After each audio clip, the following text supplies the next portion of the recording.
Hi, welcome to tonight's reading. This is going to be a short story written by Ray Bradbury, published in 1950. Tonight I'm reading The Veldt, which I think will be a really nice addition to our collection of quite unsettling stories. This one, I believe, is a commentary on technology, indulgence, parenting.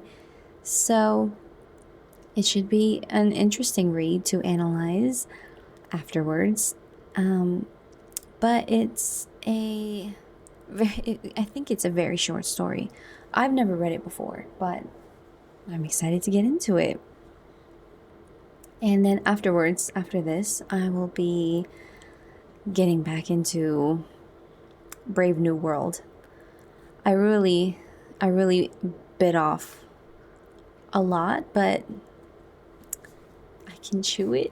I don't know. Okay, so let's get into the story. This is the Veldt. George, I wish you'd look at the nursery. What's wrong with it? I don't know. Well then, I just want you to look at it, is all. Or call a psychologist in to look at it. Well, what would a psychologist want with a nursery? You know very well what he'd want. His wife was standing in the middle of the kitchen, watching the stove busy humming to itself, making supper for 4.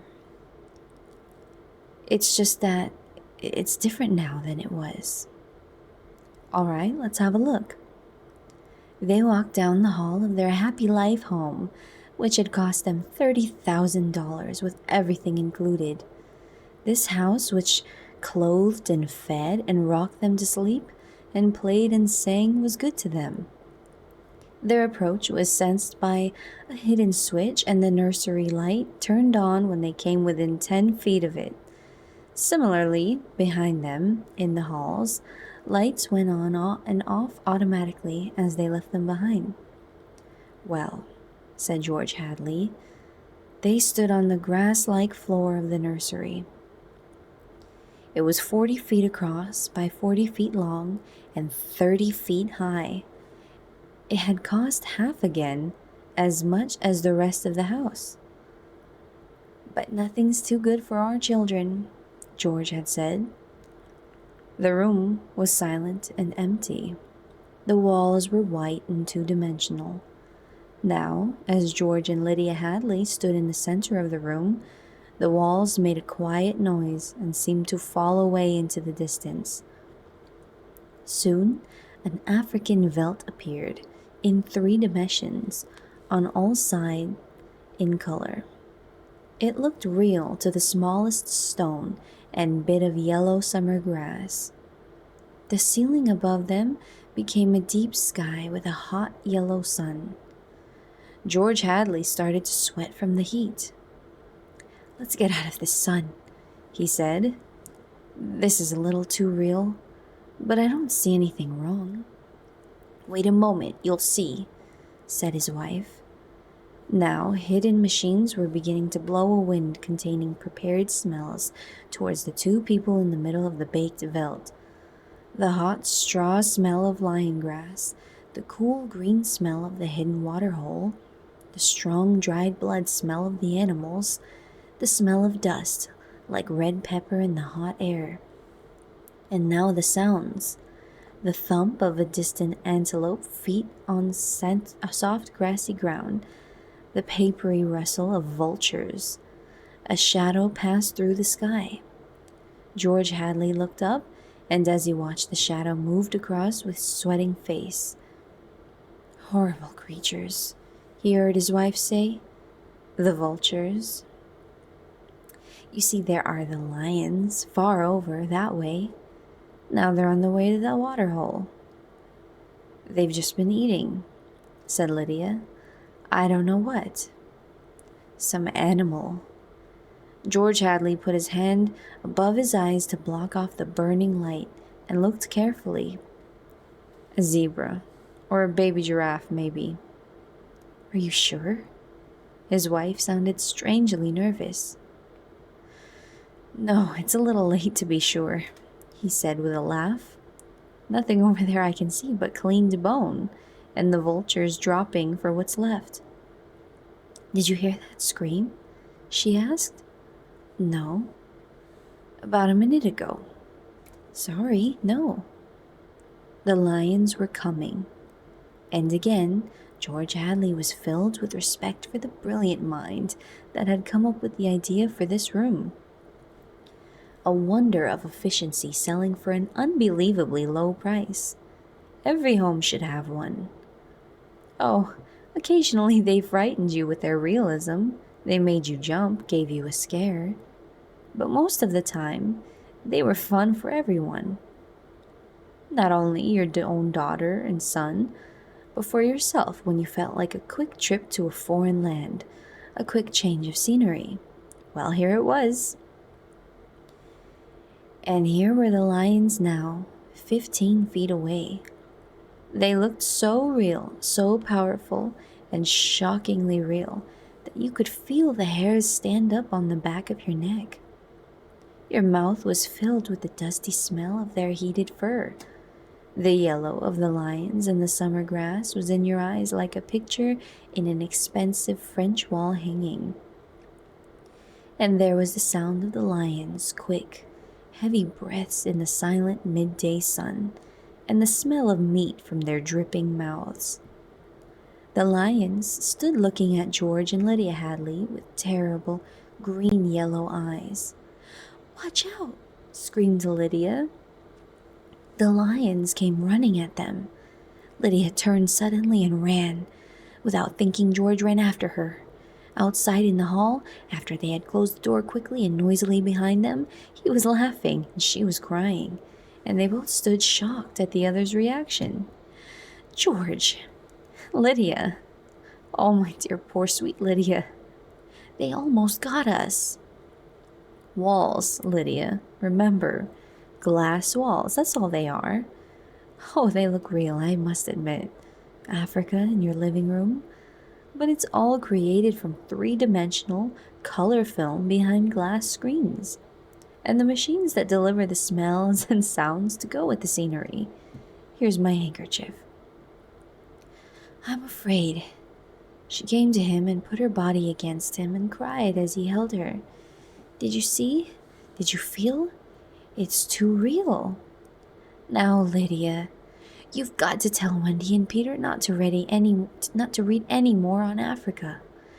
Of course, he patted her. "Promise?" "Sure." "And lock the nursery for a few days until I can get over this." "You know how difficult Peter is about that. When I punished him a month ago by locking it for even a few hours, the way he lost his temper. And Wendy, too. They live for the nursery. It's got to be locked. That's all there is to it." "All right." Although he wasn't happy about it, he locked the huge door. "You've been working too hard. You need a rest." I don't know, she said, blowing her nose, sitting down in a chair that immediately began to rock and comfort her. "Maybe I don't have enough to do. Maybe I have time to think too much. Why don't we shut the whole house off for a few days and take a vacation?" "You mean you want to fry my eggs for me?" "Yes," she nodded. "And mend my socks?" "Yes," she nodded again excitedly, with tears in her eyes. "And clean the house?" Yes, oh yes. But I thought that's why we bought this house, so we wouldn't have to do anything." "That's just it. I feel like I don't belong here. The house is wife and mother now, and nurse for the children. Can I compete with an African Veldt? Can I give a bath and clean the children as efficiently or quickly as the automatic body wash can? I cannot. And it isn't just me, it's you. You've been awfully nervous lately." "I suppose I have been smoking too much. You look as if you didn't know what to do with yourself in this house either. You smoke a little more every morning, and drink a little more every afternoon. And you're taking more pills to help you sleep at night. You're beginning to feel unnecessary too. Am I? He thought for a moment as he tried to feel into himself to see what was really there. Oh, George. She looked past him at the nursery door. Those lions can't get out of there, can they? He looked at the door and saw it shake as if something had jumped against it from the other side. Of course not, he said. At dinner, they ate alone, for Wendy and Peter were at a special plastic fair across town. They had called home earlier to say they'd be late. So George Hadley, deep in thought, sat watching the dining room table produce warm dishes of food from the machines inside. We forgot the tomato sauce, he said. Sorry, said a small voice within the table, and tomato sauce appeared. As for the nursery, thought George Hadley, it won't hurt for the children to be locked out of it a while. Too much of anything isn't good for anyone. And it was clearly indicated that the children had been spending a little too much time on Africa. That sun, he could still feel it on his neck, like a hot paw. And the lions, and the smell of blood. Remarkable how the nursery read the thoughts in the children's minds and created life to fill their every desire. The children thought lions, and there were lions. The children thought zebras, and there were zebras. Sun, sun. Giraffes, giraffes. Death, and death. That last. He ate the meat that the table had cut for him without tasting it. Death thoughts. They were awfully young, Wendy and Peter, for death thoughts. Or no, you were never too young, really. Long before you knew what death was, you were wishing it on someone else. When you were 2 years old, you were shooting people with toy guns. But this, the long, hot African veldt, the awful death in the jaws of a lion, and repeated again and again. Where are you going? George didn't answer Lydia. He was too busy thinking of something else. He let the light shine softly on ahead of him, turn off behind him as he walked quietly to the nursery door. He listened against it. Far away, a lion roared. He unlocked the door and opened it. Just before he stepped inside, he heard a faraway scream, and then another roar from the lions, which died down quickly. He stepped into Africa. How many times in the last year had he opened this door and found Wonderland with Alice and the Mock Turtle, or Aladdin and his magical lamp, or Jack Pumpkinhead of Oz, or Dr. Dolittle, or the cow jumping over a very real-looking moon. All the most enjoyable creations of an imaginary world. How often had he seen Pegasus, the winged horse flying in the sky ceiling, or seen explosions of red fireworks, or heard beautiful singing? But now is yellow hot Africa, this bake oven with murder in the heat. Perhaps Lydia was right. Perhaps they needed a little vacation from the fantasy, which was growing a bit too real for 10-year-old children. It was all right to exercise one's mind with unusual fantasies, but when the lively child mind settled on one pattern, it seemed that at a distance, for the past month, he had heard lions roaring and noticed their strong smell, which carried as far away as his study door. But, being busy, he had paid it no attention. George Hadley stood on the African veldt alone. The lions looked up from their feeding, watching him. The only thing wrong with the image was the open door. Though through it, he could see his wife, far down the dark hall, like a framed picture. She was still eating her dinner, but her mind was clearly on other things. Go away, he said to the lions. They did not go. He knew exactly how the room should work. You sent out your thoughts. Whatever you thought would appear. Let's have Aladdin and his lamp, he said angrily. The Veldt remained. The lions remained. Come on, room. I demand Aladdin, he said. Nothing happened. The lions made soft, low noises in the hot sun. Aladdin. He went back to dinner. The fool's room's out of order, he said. It won't change. Or what? Or it can't change, said Lydia, because the children have thought about Africa and lions and killing so many days that the room's stuck in a pattern it can't get out of. Could be. Or Peter set it to remain that way. Set it. He may have gotten to the machinery and fixed something. Peter doesn't know machinery. He's a wise one for 10. That IQ of his. But, hello, Mom. Hello, Dad. The Hadleys turned. Wendy and Peter were coming happily in the front door, with bright blue eyes and the smell of fresh air on their clothes from their trip in the helicopter. You're just in time for supper, said both parents. We're full of strawberry ice cream and hot dogs, said the children, holding hands. But we'll sit and watch. Yes, come tell us about the nursery, said George Hadley. The brother and sister looked at him and then at each other. Nursery? All about Africa and everything, said the father with a false smile. I don't understand, said Peter. Your mother and I were just traveling through Africa. There's no Africa in the nursery, said Peter simply. Oh, come on now, Peter, we know better. I don't remember any Africa, said Peter to Wendy. Do you? No. Run see and come tell. She did as he told her. Wendy, come back here, said George Hadley, but she was gone. The house lights followed her like fireflies. Too late, he realized he had forgotten to lock the nursery door after his last visit. Wendy'll look and come tell us, said Peter. She doesn't have to tell me. I've seen it. I'm sure you're mistaken, Father. I'm not, Peter. Come along now. But Wendy was back.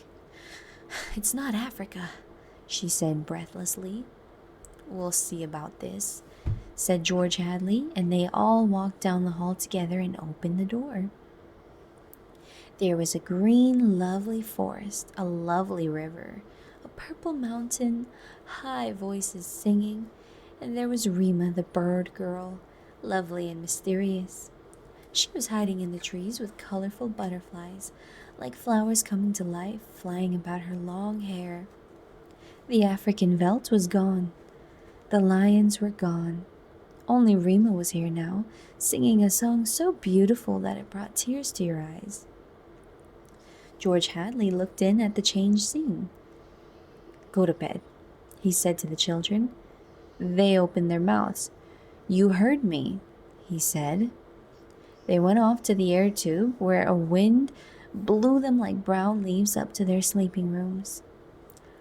George Hadley walked through the forest scene and picked up something that lay in the corner near where the lions had been.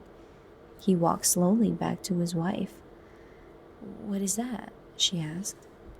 An old wallet of mine, he said. He showed it to her. The smell of hot grass was on it, and the smell of a lion. It was wet from being in the lion's mouth. There were tooth marks on it, and there was dried blood on both sides. He closed the door and locked it tight. They went up to bed but couldn't sleep. Do you think Wendy changed it? She said at last in the dark room. Of course. Made it from a veldt into a forest and put Rima there instead of lions? Yes.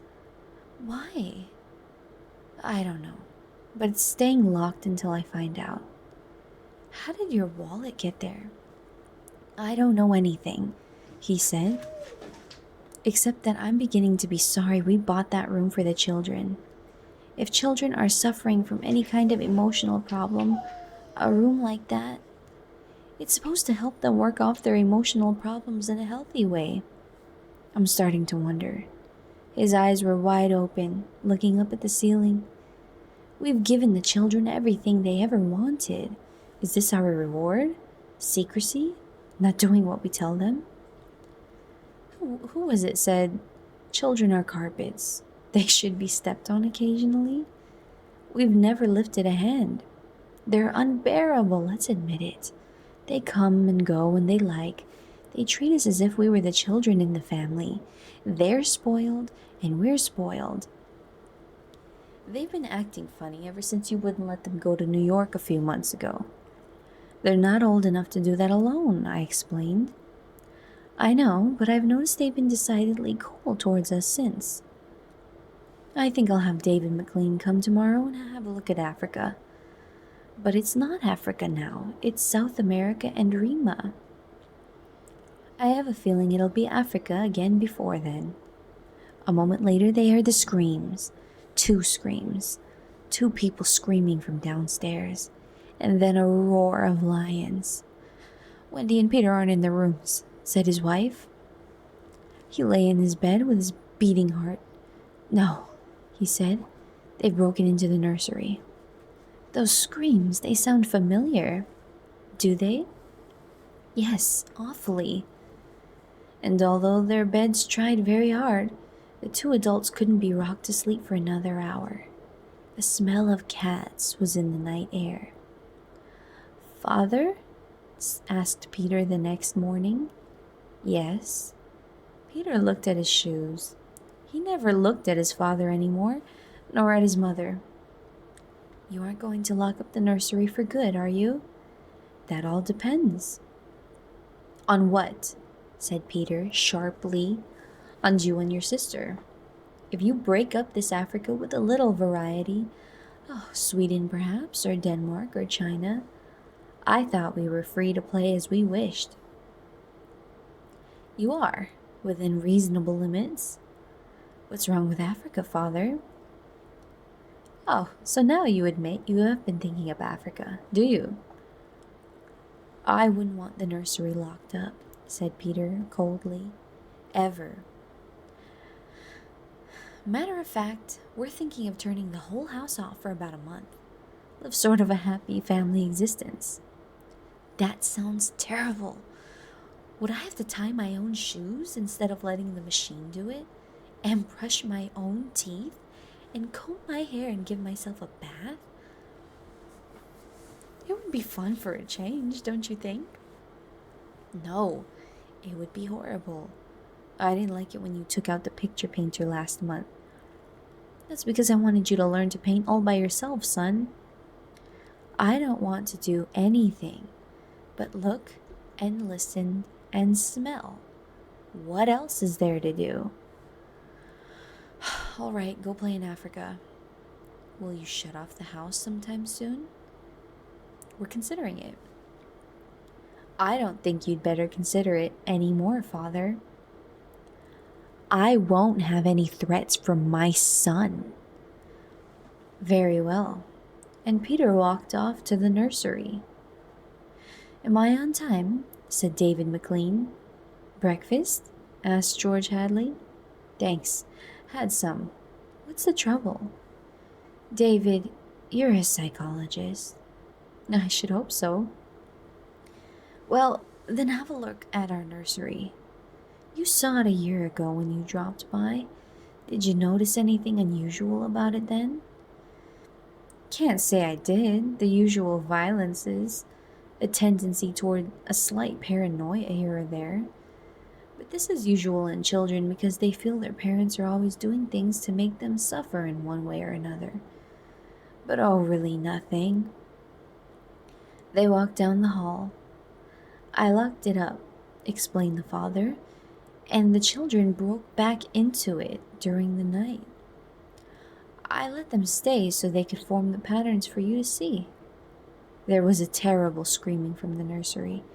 There it is, said George Hadley. See what you make of it. They walked in on the children without knocking.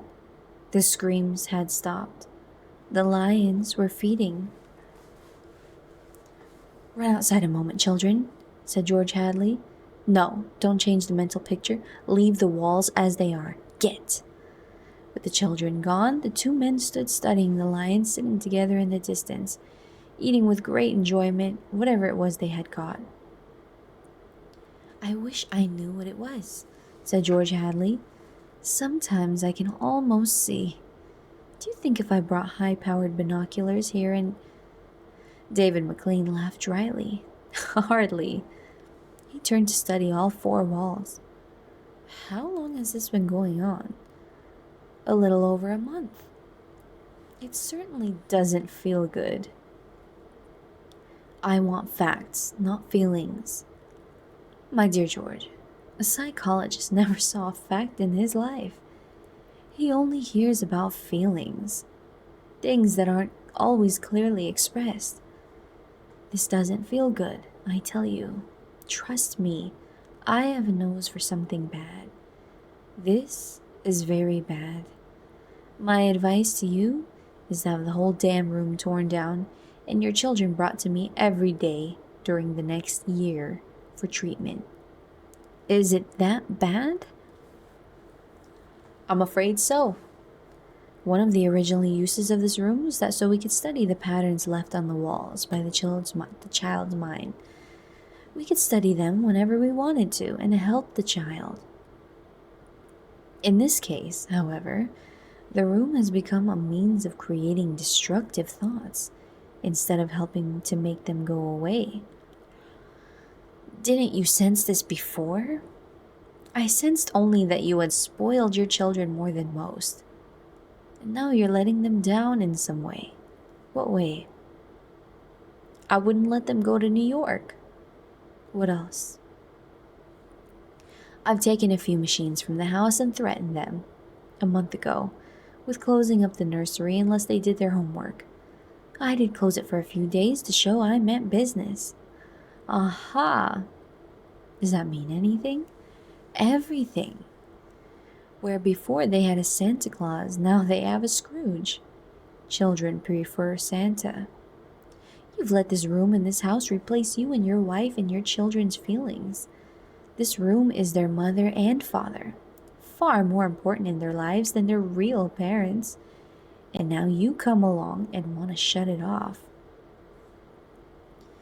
No wonder there's hatred there. You can feel it coming out of the sky. Feel that sun. George, you'll have to change your life. Like too many others, you've built it around creature comforts. Why, you'd go hungry tomorrow if something went wrong in your kitchen. You wouldn't know how to cook an egg.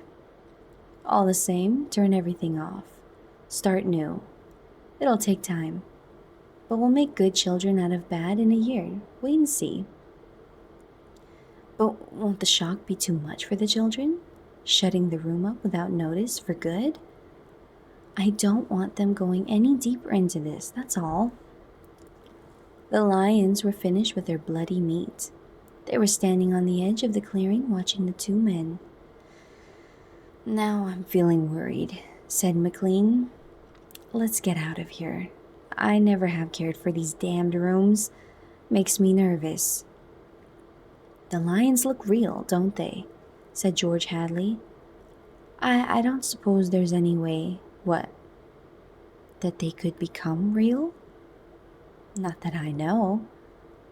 "Some problem with the machinery? Someone changing something inside?" "No." They went to the door. "I don't imagine the room will like being turned off," said the father. "Nothing ever likes to die, even a room. I wonder if it hates me for wanting to switch it off." "Paranoia is thick around here today," said David McLean. "You can see it everywhere. Hello." He bent and picked up a bloody scarf. "This yours?" "No." George Hadley's face set like stone. "It belongs to Lydia. They went to the control box together and threw the switch that killed the nursery. The two children were so upset that they couldn't control themselves. They screamed and danced around and threw things. They shouted and cried and called them rude names and jumped on the furniture. "You can't do that to the nursery, you can't. Now, children." The children threw themselves onto a sofa, crying. "George," said Lydia Hadley, "turn it on again, just for a few moments. You need to give them some more time." "No, you can't be so cruel." "Lydia, it's off, and it stays off. And the whole damn house dies as of here and now. The more I see of the mess we've put ourselves in, the more it sickens me. We've been thinking of our machine-assisted selves for too long. My God, how we need a breath of honest air." And he marched about the house, turning off the voice clocks, the stoves, the heaters, the shoe cleaners, the body washer, the massager, and every other machine he could put his hand to. The house was full of dead bodies, it seemed. It felt like a mechanical cemetery. So silent. None of the humming, hidden energy of machines waiting to function at the tap of a button. "Don't let them do it," cried Peter to the ceiling, as if he was talking to the house, the nursery. "Don't let Father kill everything." He turned to his father. "Oh, I hate you." "Saying things like that won't get you anywhere." "I wish you were dead." "We were, for a long while. Now we're really gonna start living. Instead of being handled and massaged, we're going to live." Wendy was still crying, and Peter joined her again. "Just a moment, just one moment, just another moment of nursery," they cried. "Oh, George," said the wife, "it can't hurt." All right, if they'll just shut up. 1 minute, mind you, and then off forever." "Daddy, daddy, daddy," sang the children, smiling with wet faces. "And then we're going on a vacation. David McLean is coming back in half an hour to help us move out and get to the airport. I'm going to dress. You turn the nursery on for a minute, Lydia, just a minute, mind you." And the three of them went off talking excitedly while he let himself be transported up the stairs through the air tube and set about dressing himself. A minute later, Lydia appeared. "I'll be glad when we get away," she said thankfully. "Did you leave them in the nursery?" "I wanted to dress too." "Oh, that horrible Africa. What can they see in it?" "Well, in 5 minutes we'll be on our way to Iowa. Lord, how did we ever get in this house? What made us buy a nightmare? Pride, money, foolishness. I think we'd better get downstairs before those kids spend too much time with those damned beasts again." Just then, they heard the children calling, "Daddy, Mommy, come, quick, quick." They went downstairs in the air tube and ran down the hall. The children were nowhere in sight. "Wendy? Peter?" They ran into the nursery.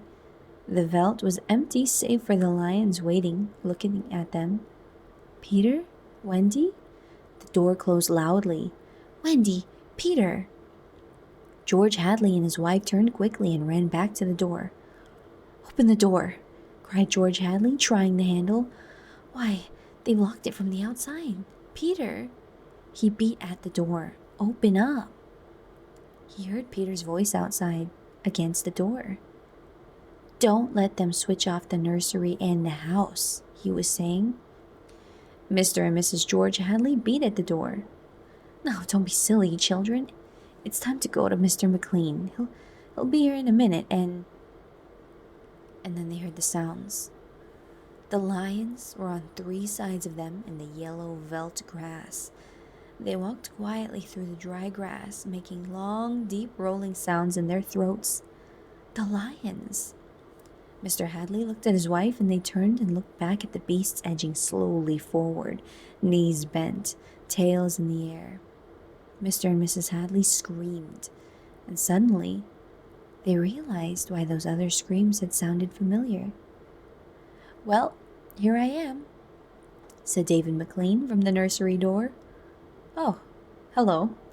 He looked carefully at the two children seated in the center of the room eating a little picnic lunch. On the far them, he could see the water hole and the yellow veldt. Above was the hot sun. He began to sweat. "Where are your father and mother?" The children looked up and smiled. "Oh, they'll be here directly."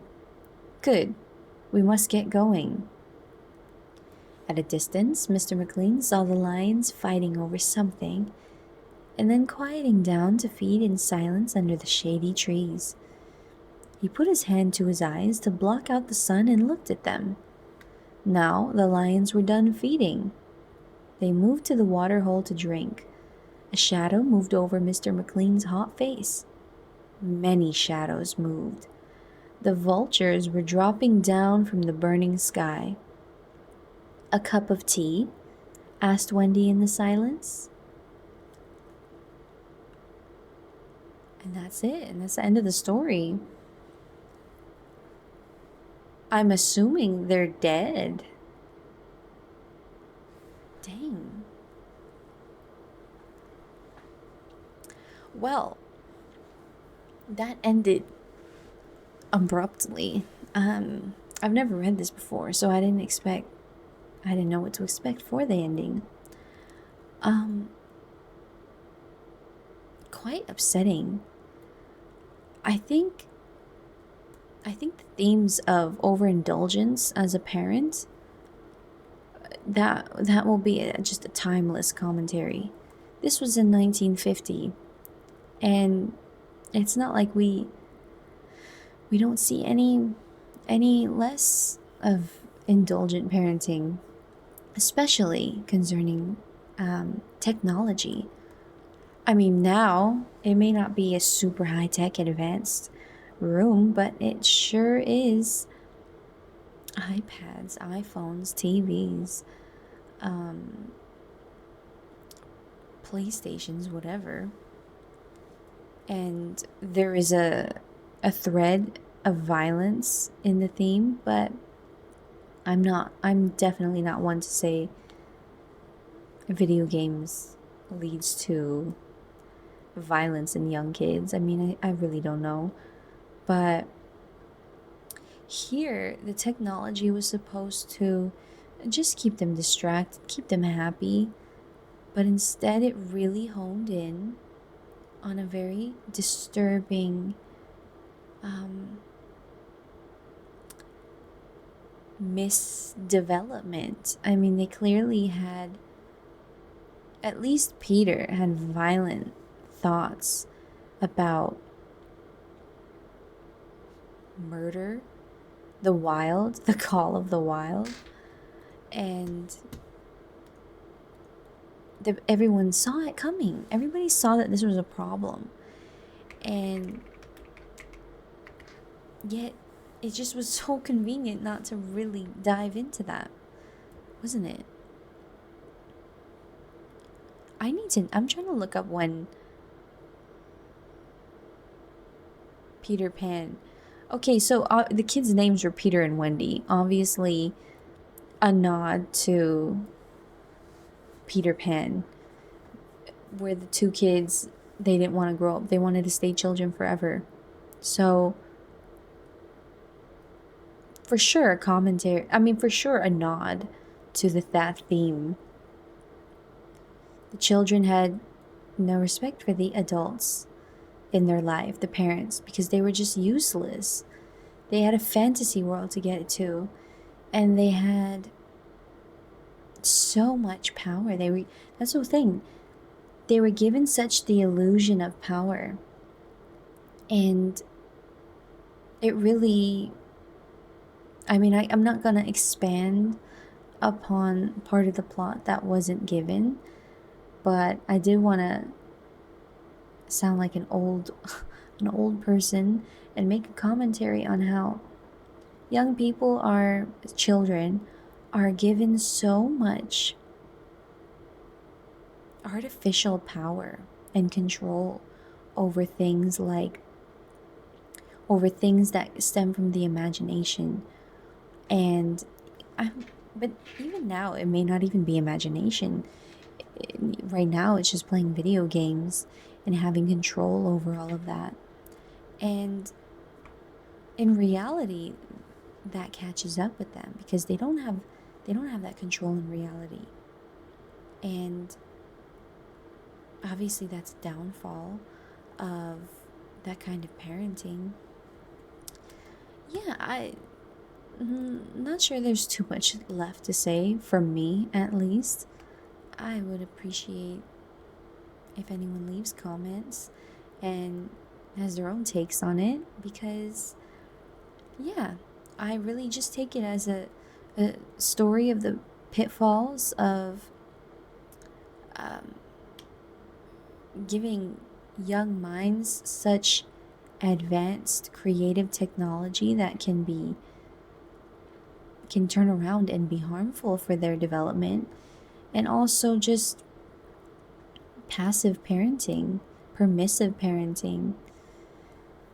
So it was an interesting little story. You could kind of see where it was going. These were little bratty kids, and they had a tool that scared the hell out of their parents, and their parents kept putting it off, that there was a solution that was coming and hurtling towards them, yet they never got to it because they didn't take any action, real important action in the moment. Instead, they waited and waited and said, oh, it's okay, we said a minute, but let them have 5 minutes because everything will be great in the future. And it sure wasn't. That 5 minutes really screwed them over. So, hope you enjoyed it for the story or for the relaxing benefit. Yeah, I'm going to be doing more short stories like this. I really like the older ones because it's just interesting to see what kind of